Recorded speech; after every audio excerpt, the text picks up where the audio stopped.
سعودی عرب میں عید میلاد النبی۔ سعودی عرب میں عرصہ دراز سے عید میلاد النبی کو منانے پر پابندی عائد تھی اور وہاں کے مختلف وہابی اسکالرز اور مفتی حضرات نے عید میلاد النبی کو منانا ایک بدعت قرار دیا تھا۔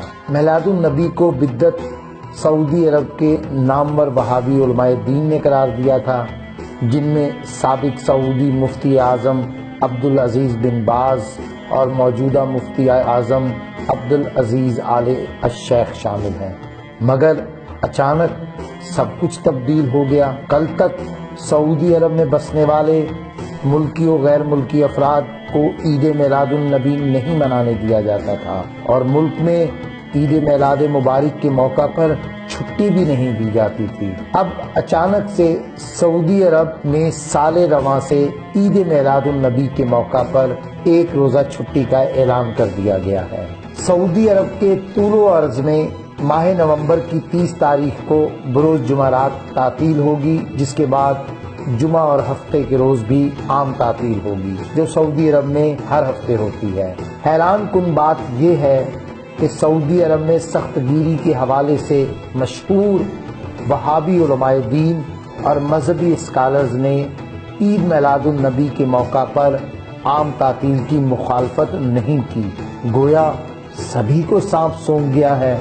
سعودی عرب میں عید میلاد النبی کے موقع پر عام تعطیل کے اعلان سے اس بات کی تصدیق ہوتی ہے کہ سعودی عرب میں آن ڈیمانڈ فتووں کی روایت تاحال قائم ہے، جہاں حرام اچانک حلال اور حلال اچانک حرام ہو جاتا ہے۔ بلا شبہ عید میلاد النبی کو منانا بدعت نہیں بلکہ جائز و مستحب ہے، جس کی تاکید نبی اکرم صلی اللہ علیہ وآلہ وسلم نے اپنی کئی احادیث میں فرمائی، اور ان احادیث کا شمار صحیح احادیث میں ہوتا ہے۔ اس روشنی میں وہابی علماء کا عید میلاد النبی کو بدعت قرار دینا روح اسلام کے خلاف اور سنت نبوی کے بھی منافی ہے۔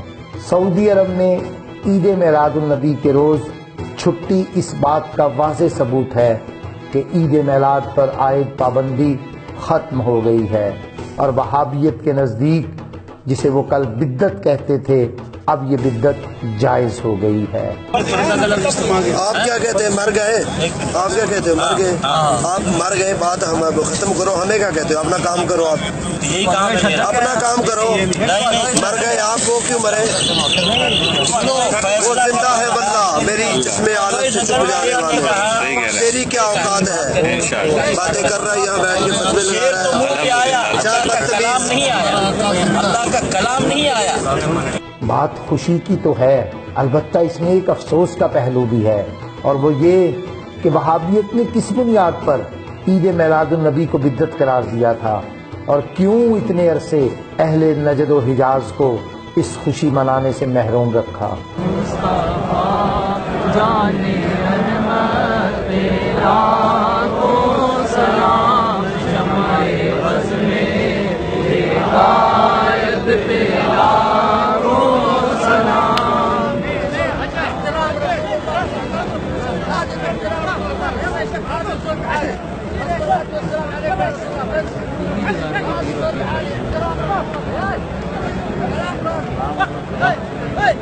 وہابی علماء نے جان بوجھ کر سیاسی وجوہات کی بنا پر عید میلاد النبی کو حرام قرار دیا، اور اب سیاسی وجوہات کی بنا پر ہی سعودی عرب میں عید میلاد النبی کے موقع پر چھٹی کا اعلان کیا گیا ہے، جس کے پیچھے سعودی ولی عہد محمد بن سلمان کا ہاتھ ہے، جو خود کو ایک اچھا اور اعتدال پسند حکمران کے طور پر پیش کرنے کی بھرپور کوشش کر رہا ہے۔ اب دیکھنا یہ ہے کہ سعودی علماء دین آن ڈیمانڈ فتووں کی پالیسی کے تحت اور کیا کچھ کر بیٹھیں گے، جس سے ان کے مستقبل کے بادشاہ بن سلمان کی تصویر چمکائی جا سکے۔